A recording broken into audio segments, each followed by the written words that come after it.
तो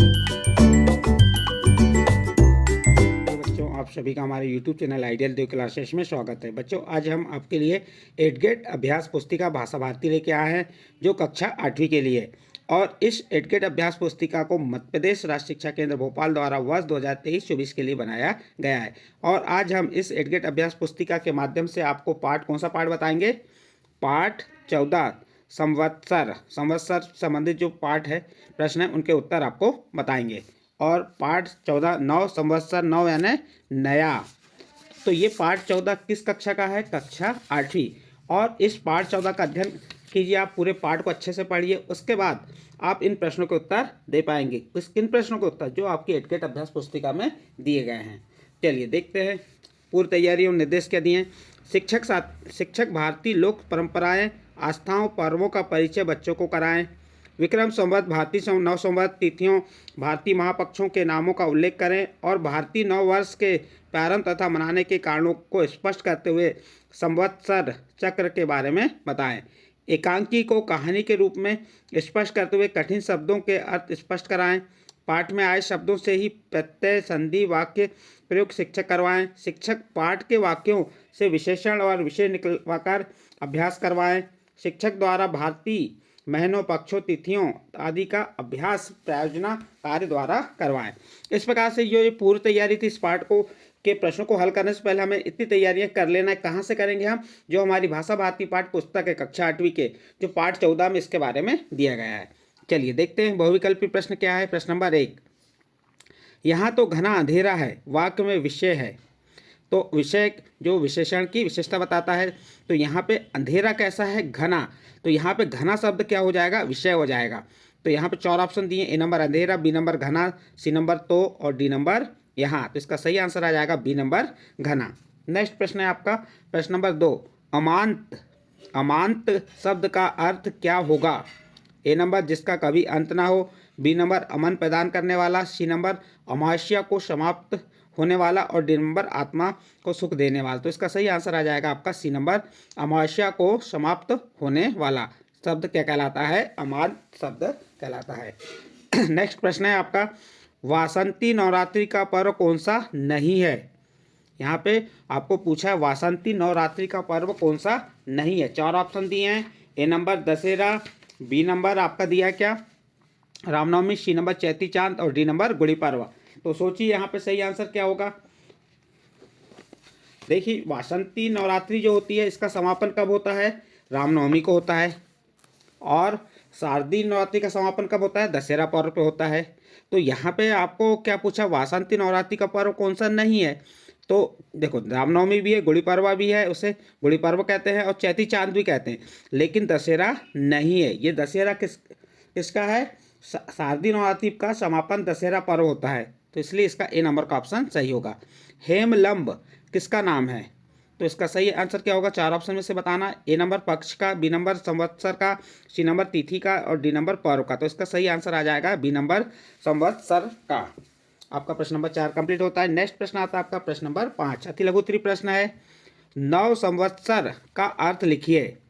उत्तर देखिए, नव संवत्सर से तात्पर्य नव वर्ष से, यानी नए वर्ष से है। यह नव संवत्सर चैत्र मास की शुक्ल पक्ष की प्रतिपदा से शुरू होता है। इस प्रकार आपका प्रश्न नंबर 5 का उत्तर कंप्लीट हुआ।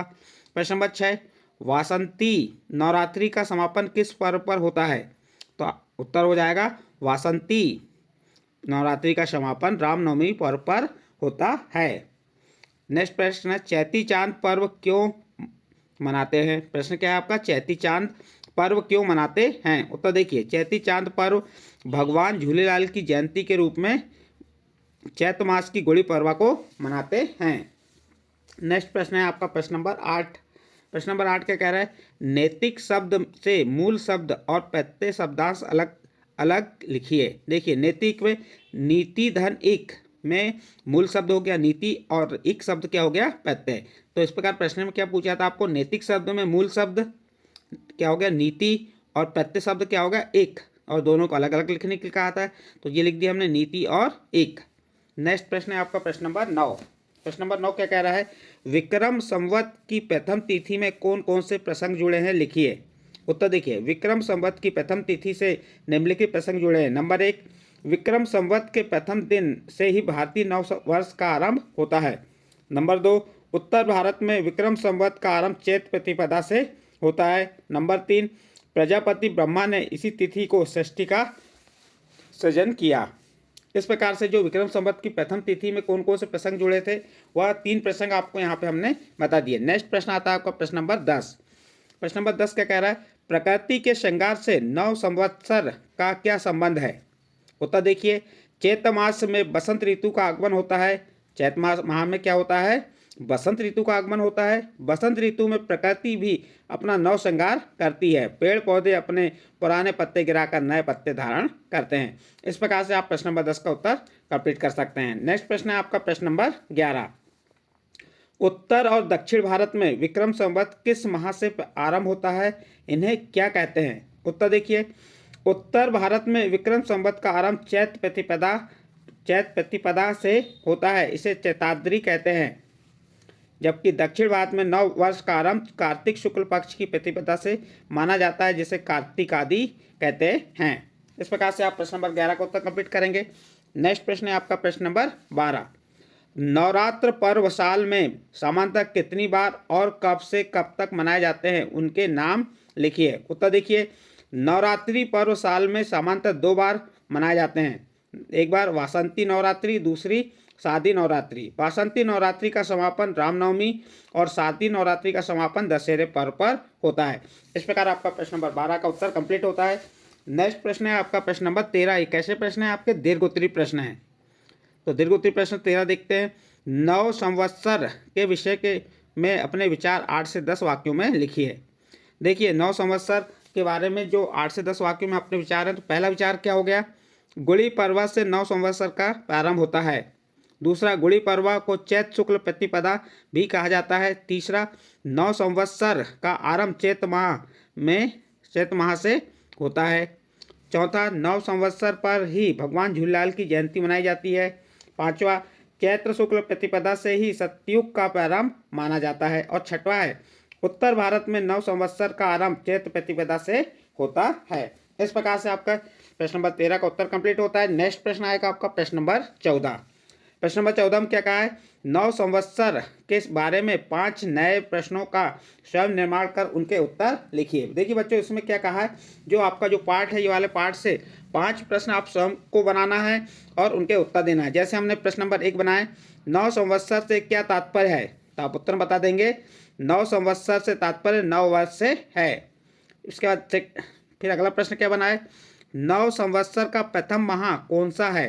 तो आप उत्तर बता देंगे, नव संवत्सर का प्रथम माह चैत्र है। नेक्स्ट प्रश्न है, कब से नव संवत्सर का प्रारंभ होता है? तो आप उत्तर बताएंगे, गुड़ी पर्व से नव संवत्सर का प्रारंभ होता है।